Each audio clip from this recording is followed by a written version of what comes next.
get ready to unplug it. Oh God. Oh! Hey guys, Nash, the Tampa Drain dudes, Joe's back there. Hopefully you guys have seen our other videos where we came to this property just a few days ago. I don't know, it's probably like 3 weeks ago now, and installed this sump system that carries it out down the road. That was a great one because we kind of had a little mishap with the neighbor. Not a mishap. They just. If it does, I can go hunt you up. Then. We're not fond of our plan of what we were installing. Didn't think it would work, and well, so far it's worked perfectly. Since then, we've come back to this customer's house, and we actually sealed this back wall right here. They had water intrusion. Nobody could figure out what it was, so we dug up and installed a French drain right back here. In that process of digging it out, we found a hole about the size of a softball completely through these bricks right here, and so we sealed that with cement, waterproofed the whole thing, put in a French drain, and that French drain runs back to here where Joe is. What the hell?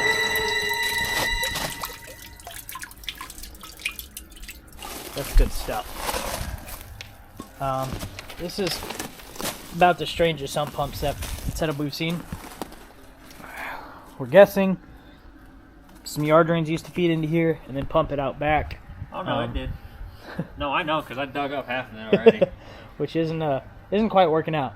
So what we got today now is we're going to be tying in our French drain system and these back downspouts into this big culvert pipe right here that goes down to the ground. We're going to use that as a sump basin, and we're going to install a new Zoller pump rather than whatever that old guy is, and have it pump to the street. Hydromatic. So this video is really just going to cover an in-depth detail of how to install a sump pump. When a good use case is it for? We use sump pumps anytime we have to make water go uphill. If water can go downhill and exit the property, we use a yard drain, downspout redirecting, a French drain. If we have to make it go uphill, we use a sump pump. But this here job, we're going to need 1.5 PVC pipe, tarps if you want a good clean work area. If not, then, well, you don't need tarps. You can throw dirt on the grass. We like to keep a clean work area. We're also going to be separating that crushed granite. You're going to need some shovels, some power tools. This one's a little bit different because we got a big concrete sump basin that we're using. Typically, we'd be using a plastic 28-inch sump basin. It's easier to core through. This one's going to be a little more fun. We got some chisels. We do have our big 4-inch core if we need to use it. Hopefully we can opt away from using it. Hopefully I didn't just eat that tarp into the sump basin. So what we're doing right now is just, they work from home.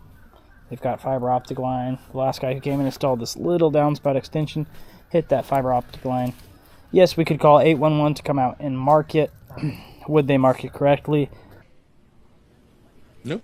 I'm going to put a no on that one. So we just start at the back where the fiber optic plugs into the house, and we just pull it up as we go down the line.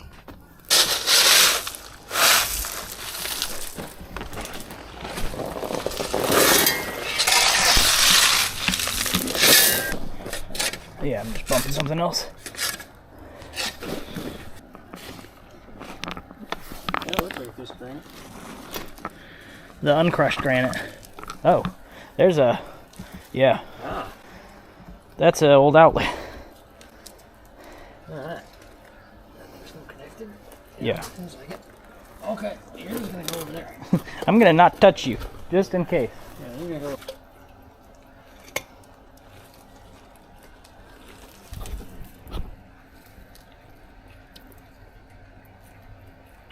Nice.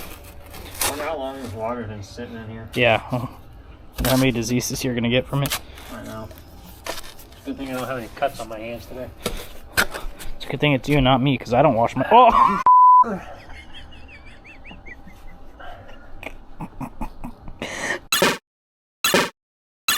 Hey, just like we talked about earlier, that's why God gave us a rib cage. Right into my wall. I'm so glad I finally got something fun on the camera. Oh man, that's awesome.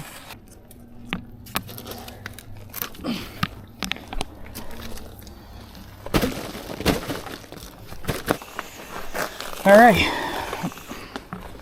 we want this tea.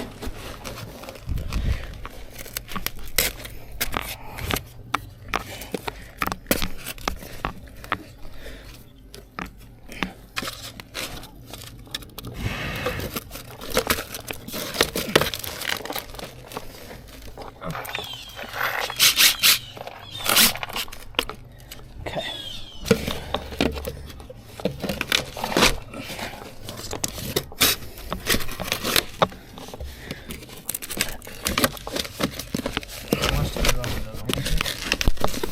Clickety, clickety.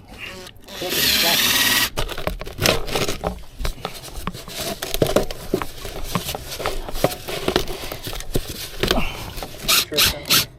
PVC to the street. We're gonna come. Actually, we need to see where we're gonna come out at. So this one Joe's cutting right now is actually, it's an overflow essentially. Yeah, now it is. It runs to the back. That's where the drain was supposed to go originally. Back there kind of just floods and comes into the yard. So we're having it all run into the sump basin here. If the sump ever fails for some reason in a major storm, it still has that back way, so it can get out and away from the house. That way it's not just overflowing the sump basin right here. Now the sump pump we are installing today is a Zoller. We're going with a 1/3 horsepower. We don't have a huge space that we're taking in water. Sometimes they say huge, not a bad one. Huge. Huge, just a little bit of a drainage system underneath this crushed gravel. We're not connecting, 5 downspouts from a large roof line. Anything crazy like this, these are our favorite pumps. Anything by Zoller. That being said, like I said in the last video that was here, they have 2 types. You see this float switch right here? They have one that is on a little lever that lifts up, turns on the pump. They also have a float switch that is on a pole with a magnet that slides up. Get the one with this one that's like a bobber with a lever. The ones with the slides, sometimes leaves and junk debris get stuck in between that magnet and can't make a full connection to turn on the sump pump. And then you'll get a call back in the middle of Hurricane Helene, and you'll have to go open a sump pump in the pouring rain and raging winds and move a leaf. If you get a standard Zoller, they all come with, pretty sure, 3-year warranty. Contractor grades come with 5. Once you get to the bigger pumps, they're all cast iron, they're all heavy. Super solid designs. This model right here is the 1052, I think. Yep. The M1052 1.5-inch outlet. So we're gonna go ahead and show you guys how to install it. 90% of sump pumps that you have are gonna have an 1.5-inch outlet that you pick up, at Lowe's, Home Depot. So plumbing it is all pretty much the same way, and this will all work the same way. We've got our magical box of mini pieces. Number 1, for a sump pump like this, you're gonna need a 1.5-inch male threaded to a female standard coupler. That's gonna screw on. Just gonna show you guys this real quick before I glue anything. That being said, when you go to do your install, we glue everything except for this very first piece that screws in, because if you glue it and you ever need to replace something, good luck getting it off there. You're not gonna be able to. Next piece we're gonna need is a check valve, 1.5-inch check valve. This allows water to flow one way. It's got a little flap in here that lets water out. The point of this is, remember, we're pushing water uphill, and if we push it uphill and then that pump switch closes, all that water is going to just come back and recirculate. this prevents that from happening. So it pumps out, comes back, and will stop right here, so this pump isn't just recirculating the same water and running 24/7, because that would just not be very smart.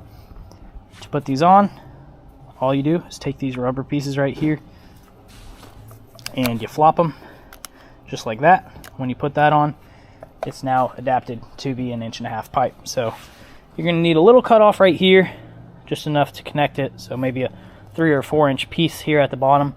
And then that next piece coming up after this check valve is going to be your riser pipe. That pipe just needs to be as tall as you want to take this. If you've got a super deep, terrifying well-looking sump basin like this, you're going to need quite a bit of riser pipe. Standard 28-inch basin is not going to require as large of a riser. But keep in mind, this is the important part on your system. Depending on what size pump you are running, they have something what's called head, which is how high this can actually pump it of an elevation. So standard, some of these sump pumps pump 60 gallons a minute, some of them pump 48 to 50 in that range, and then going down and obviously going up with a bigger pump. That being said, that is at a standard that they have. I'm not quite sure what the height is on that, but the higher up you go, the less gallons per minute you are going to have, because that pump is having to work harder. If you pump it 20 feet in the air, you're not going to get 50, 60 gallons a minute. If you only have to pump it a foot up and then across, you're going to be closer to that 50, 60 gallons a minute. All of them have charts online that you can see. The check valves have an arrow on it. I don't know if you can see it right there, but you want that arrow pointing away from the pump. So up. You can also install this inline further down. We just like to do it right by the pump in the basin, so it's easy to access if you ever need to.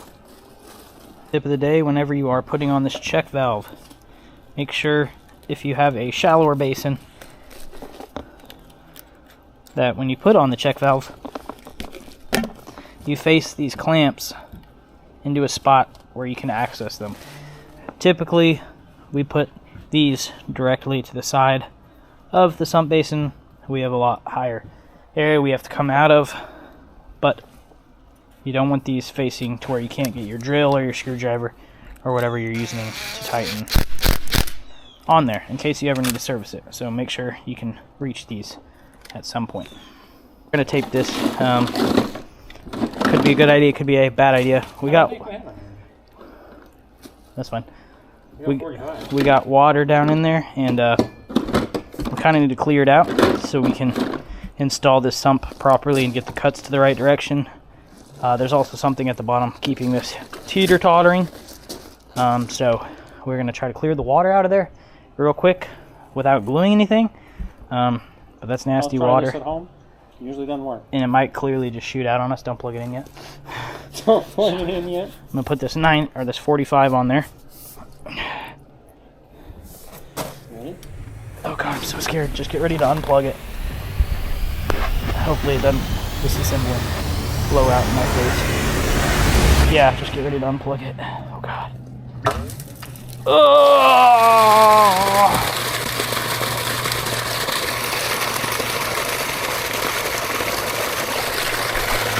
I was gonna try the perfect spot if you're wrong. God, we're idiots.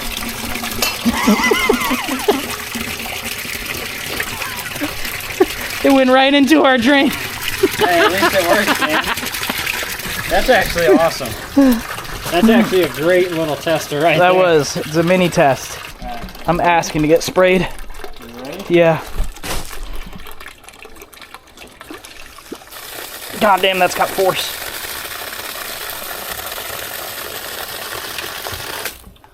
Okay. I'm gonna go wash my hands.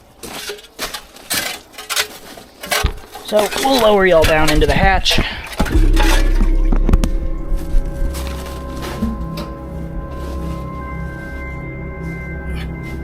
You see, it's just sludge.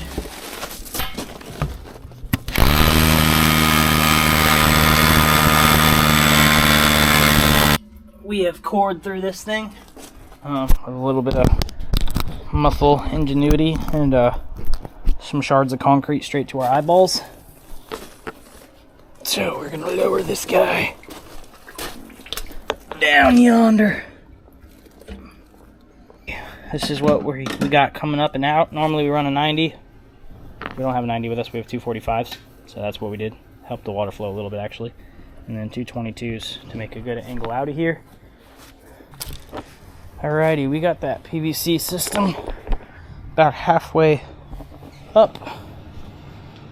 We're about 15 feet past where Joe's standing right now with the pipe in the ground, and we're backfilling it while Tristan and Brandon are up front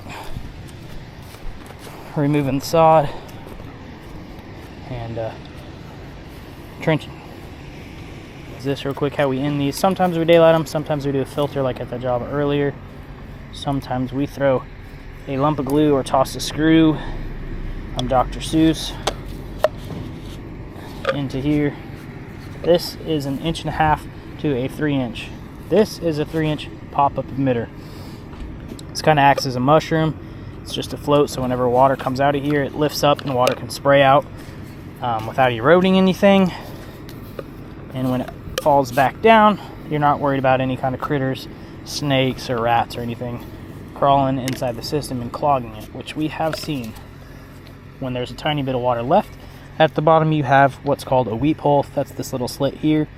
That way water doesn't sit in the pipe. That's more so on actual drainage systems because obviously this is a sump pump install. We're pumping it uphill towards us, so any water that's left in this pipe is going to work its way back down to that check valve where it'll stop before it cycles itself. We are going to be placing this right here like so it can bubble up and enter the street drain. The only thing I don't think I mentioned is connecting all these PVC pipes. If you haven't worked with PVC, you can either use the sealant and the glue, or the primer and the glue, I mean, the purple and red hot. We like to use the Fusion single step. It's more expensive. Yes, it doesn't last as long. It's a little bit thicker, but it dries super quick. It's less messy having to swap back and forth. And as you can see here, we got about 70 feet that we just ran. So that's over 7 times that we got to glue, and we're moving kind of in a line. So we want efficiency, and yeah, it's fine for this. Has enough soil and grass on top of it. Somebody comes over here and goes. See if it gets down into that system. Probably too dark in here, and I don't feel like taking this lid back off.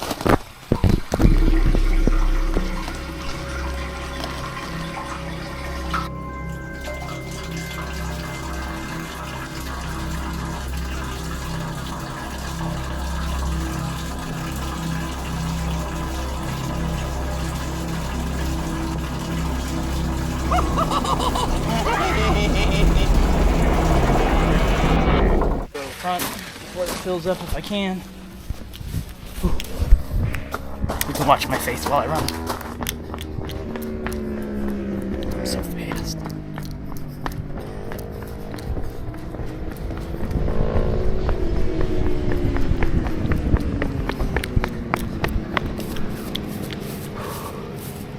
Probably take a minute for it to fill up that whole basin. It is a huge basin. So It is very large. It's an old style concrete basin. That thing's about 4.5 feet deep. there it is. Oh, that's lovely. That's a great color. Disgusting.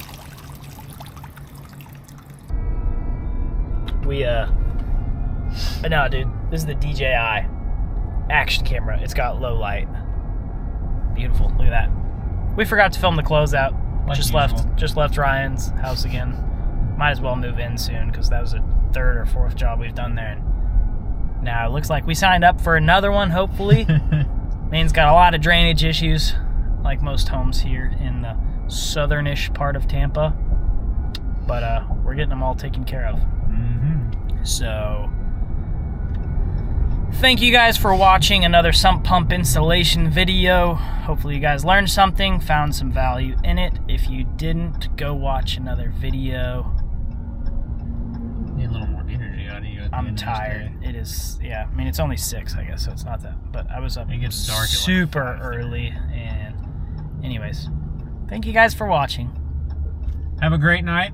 Like, subscribe. Support our little business. Support our small business. Check us out on Facebook, Share. YouTube. Click things for the algorithm. Yeah. Have a great night, guys. See you guys in the next one.